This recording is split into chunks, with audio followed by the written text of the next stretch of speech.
इस वीडियो में आज हम देखेंगे कक्षा 9वीं का हिंदी का वार्षिक परीक्षा पेपर जो आपके कल के एग्जाम में जरूर आएगा। कल मीन्स आज का। तो चलिए देखते हैं, ये आपका रियल पेपर है। मैंने इसको बहुत ही मेहनत से बनाया और प्राप्त किया है। तो चलिए शुरू करते हैं। वीडियो को लास्ट तक देखिएगा। अगर वीडियो पसंद आए तो चैनल को लाइक और सब्सक्राइब जरूर करिएगा, जिससे आपको आने वाले एग्जाम में क्वेश्चन पेपर मिलते रहें। तो चलिए शुरू करते हैं। हमारा पहला क्वेश्चन है, सही विकल्प का चयन कर लिखिए। आप हमारे टेलीग्राम चैनल को सब्सक्राइब फॉलो कर सकते हैं, जिससे आपको ऐसे पेपर मिलते रहेंगे उसमें। तो राम रसखान किस भक्ति शाखा के कवि हैं? तो इसमें हो जाएगा हमारा कृष्ण भक्ति शाखा के। फिर है, हिंदी साहित्य का स्वर्ण युग किस काल को माना जाता है? तो इसमें हो जाएगा भक्ति काल को। फिर है, प्रबंध काव्य के प्रकार होते हैं? तो इसमें हो जाएगा 4 प्रकार होते हैं। फिर है, किस रास्ते से तिब्बत में हिंदुस्तान का व्यापार होता था? तो इसमें हो जाएगा नेपाल के रास्ते से। फिर शब्दों के सार्थक समूह को कहते हैं? तो इसमें हो जाएगा वाक्य। फिर है, रतन कौन था? तो इसमें हो जाएगा राम स्वरूप का नौकर। फिर है, रिक्त स्थानों की पूर्ति कीजिए। पद्मावत, तो इसमें जायसी का हो जाएगा। जायसी का प्रसिद्ध महाकाव्य है। दूसरा है, वार्णिक छंद में, तो इसमें हो जाएगा वर्णों की बार बार आवृत्ति होती है या गणना की जाती है। फिर है, और मात्रिक छंद में मात्राओं की गणना की जाती है। फिर है, महाकाव्य में जीवन का, तो इसमें हो जाएगा समग्र चित्रण होता है। फिर है, जानवरों में गधा सबसे ज्यादा बुद्धि बुद्धिहीन होता है। फिर है, रचना की दृष्टि से वाक्य के, तो इसमें हो जाएगा 3 प्रकार होते हैं। फिर है, रेणु का पूरा नाम फणीश्वर नाथ रेणु है। फिर है, सत्य असत्य। कबीर एक समाज सुधारक थे, तो ये हो जाएगा हमारा सत्य। फिर महाकाव्य में एक ही सर्ग होता है, तो ये हो जाएगा असत्य। फिर है, गांधी के अनुसार हमें अपनी बुनियाद पर कायम रहना चाहिए, ये भी हमारा सत्य है।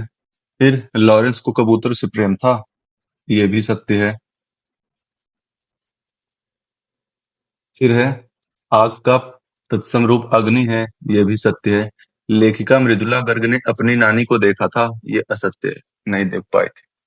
फिर कबीर, कबीर का हो जाएगा सबद। साखी सबद रमैन, ये कबीर की रचना है। इसमें हो जाएगा 1। फिर है, कामायनी, कामायनी हो गया एक महाकाव्य, इसमें हो जाएगा 2। फिर झूरी का साला, तो इसमें हो जाएगा गया, इसमें हो जाएगा 3। फिर ग्राम का तद्भव, तो इसमें हो जाएगा गांव। फिर निरोग का हो जाएगा हमारा विसर्ग संधि। और कर्नाटक का छोटा कस्बा बागलकोट। ये 6 है। अब देखते हैं एक शब्द या एक वाक्य में उत्तर। मनुष्य ईश्वर को कहाँ कहाँ ढूंढता है? तो इसमें हो जाएगा मंदिर, मस्जिद और गिरजाघरों में ढूंढता है। मंदिर, इसमें राइटिंग अच्छी नहीं आ पाती है। मस्जिद और गिरजाघर यानी चर्च में ढूंढता है।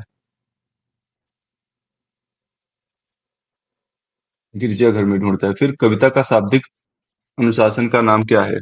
कविता के शाब्दिक अनुशासन का नाम छंद है। फिर है, साहित्यिक पुरखे किसे कहा गया है? तो पूर्ववर्ती साहित्यकारों को, पूर्ववर्ती साहित्यकारों को, सॉरी,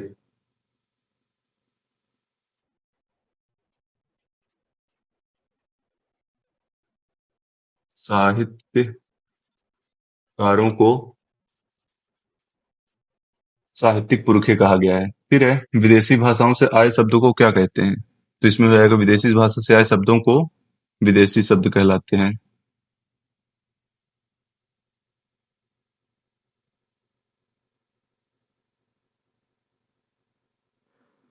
फिर पान वाले की बिक्री अचानक क्यों बढ़ गई थी?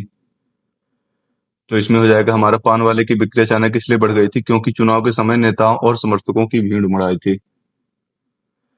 इसमें मैं उत्तर बोले देता हूँ। पान वाले की बिक्री अचानक इसलिए बढ़ गई थी क्योंकि चुनाव के समय नेताओं और समर्थकों की भीड़ उमड़ आई थी। फिर है, मेरे संग की औरतें पाठ में लेखिका के कुल कितने भाई बहन हैं? तो लेखिका के कुल 13 भाई बहन हैं।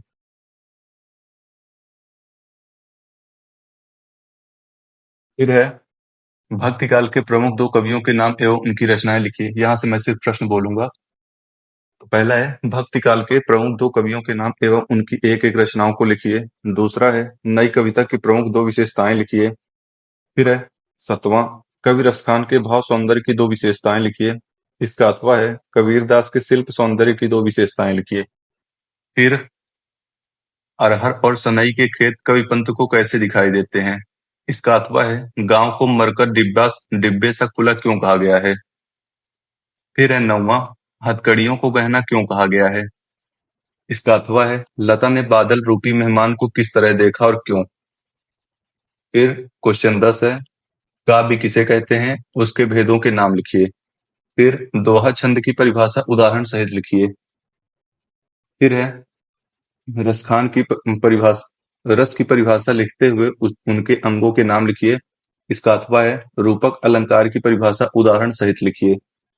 फिर है गद्य की प्रमुख विधाओं के नाम लिखिए। फिर कहानी और उपन्यास में दो अंतर लिखिए। फिर है महादेव वर्मा की दो रचनाएं एवं उनका साहित्य में स्थान लिखिए।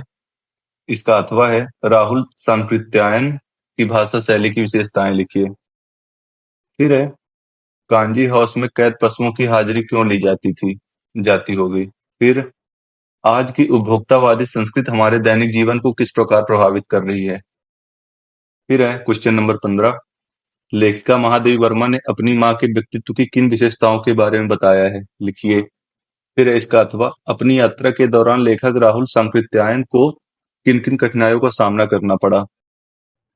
फिर है निम्नलिखित मुहावरों का अर्थ लिखते हुए वाक्यों में प्रयोग कीजिए। पहला अंधे की लाठी, दूसरा ईद का चांद होना यानी बहुत दिनों बाद दिखाई देना। अंधे की लाठी मतलब एकमात्र सहारा होना होता है। आप कोई भी ऐसे इसका वाक्य प्रयोग बना सकते हैं। फिर संधि एवं समास में दो अंतर लिखिए। 17 है बाढ़ की खबर सुनकर लोग किस तरह की तैयारी करने लगे। फिर है मृदुला गर्ग अपनी नानी से क्यों प्रभावित थी। फिर निम्नलिखित काव्यांश का संदर्भ प्रसंग सहित भावार्थ लिखिए। मानसरोवर सुलभ जल, हंसा केली कराहि, मुक्ता फल मुकहा चुगै, अब उड़ अनत न जाहि। इसका अथवा है फैली खेतों में दूर तलक मखमल की कोमल हरियाली लिपटी जिससे रवि की किरणें चांदी की सी उजली जाली। तिनकों के हरे हरे तन पर हिल हरित रुधिर है रहा झलक श्यामल भूतल पर झुका हुआ नभका चिर निर्मल नील फलक। तो इसका संदर्भ प्रसंग सहित आपको भावार्थ लिखना है। इसमें आपको पाठ का नाम हो गया और कवि का नाम हो गया फिर लिखना है, नहीं तो आपको नंबर नहीं मिलेंगे इसके। फिर है गद्यांश का संदर्भ प्रसंग सहित व्याख्या लिखिए। अगर ईश्वर ने उन्हें वाणी दी होती तो झूरी से पूछते तुम हम गरीबों को क्यों निकाल रहे हो, हमने तो तुम्हारी सेवा करने में कोई कसर नहीं उठा रखी। फिर अगर इतनी मेहनत से काम न चलता था तो और काम ले लेते, हमें तो तुम्हारी चाकरी में मर जाना कबूल था। हमने कभी दाने चारे की शिकायत नहीं की, तुमने जो कुछ खिलाया वह सिर झुकाकर खा लिया। फिर तुमने हमें इस जालिम के हाथ क्यों बेच दिया। इसका अथवा है मेरी दृष्टि इस जूते पर अटक गई है, सोचता हूँ फोटो खिंचाने की अगर यह पोशाक है तो पहनने की कैसी होगी। नहीं, इस आदमी की अलग अलग पोशाकें नहीं होंगी, इसमें पोशाकें बदलने का गुण नहीं है, यह जैसा है वैसे ही फोटो में खिंच जाता है। फिर है समय का महत्व विषय पर एक अनुच्छेद लिखिए। इसका अथवा है अपनी गर्मी की छुट्टियां बिताने के संबंध में दो मित्रों के मध्य संवाद लिखिए। फिर है निम्नलिखित अपठित गद्यांश अथवा काव्यांश अथवा गद्यांश को पढ़कर पूछे गए प्रश्नों के उत्तर लिखिए। ये रहे आपके काव्यांश। फिर ये रहे उसके प्रश्न। काव्यांश का उपयुक्त शीर्षक, कवि भारत माँ को क्या अर्पित करना चाहता है, देश की धरती का हम पर क्या ऋण है, कवि थाल में सजाकर क्या ले जाना चाहता है। और यह है काव्यांश गद्यांश। अगर मनुष्य में कर्तव्य बोध नहीं तो वह उच्च पद प्राप्ति करके भी समाज के सापेक्ष असफल ही कहा जाएगा। तो आप लोग इसे अच्छे से पढ़ लीजिएगा, मैं पढ़ूंगा तो वीडियो ज्यादा बड़ा हो जाएगा। और ये रहे उसके प्रश्न। उपयुक्त गद्यांश का उपयुक्त शीर्षक 12th तक ऐसे हिंदी में आते हैं कि मतलब उसका कब ये उत्तर इसी में काव्यांश या गद्यांश में ही मिल जाता है। लेकिन उसके बाद कॉलेज में जैसे बीटेक वगैरह में ढूंढने से भी नहीं मिलता है, तो उसमें अपने से ही सब सोच के लिखना पड़ता है। फिर है उच्च शिक्षा व योग्यता कब उपयोगी है? फिर राष्ट्र सेवक कौन होते हैं? फिर क्वेश्चन 22 है, अपने विद्यालय के प्राचार्य को शाला शुल्क मुक्ति हेतु आवेदन पत्र लिखिए, यानी फीस कंसेशन वाला जो इंग्लिश में होता है। फिर प्रथम श्रेणी में उत्तीर्ण हुए अपने मित्र को बधाई पत्र लिखिए। फिर है क्वेश्चन 23 लास्ट, निम्नलिखित में से किसी एक विषय पर रूपरेखा सहित 4 गर्भित प्रसंग लिखे। रूपरेखा में पहले प्रस्तावना सबसे जरूरी है, उसके बिना नंबर नहीं मिलते हैं। और लास्ट में बीच में बॉडी पार्ट हो गया, बॉडी हो गया, और ये लास्ट में हो गया हमारा उपसंहार। ये लिखना बहुत ही इंपॉर्टेंट है, इसके बिना नंबर नहीं मिलते हैं। तो पहला है हमारा जीवन में खेलों का महत्व।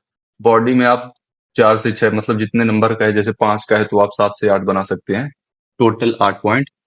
फिर है विद्यार्थी और अनुशासन, मेरी प्रिय पुस्तक, पर्यावरण प्रदूषण कारण एवं निदान, इंटरनेट आज के जीवन की आवश्यकता। तो ऐसे ही और वीडियो को देखने के लिए हमारे चैनल को लाइक और सब्सक्राइब करें और हमारे टेलीग्राम चैनल को भी जरूर ज्वाइन करें। Thanks for watching.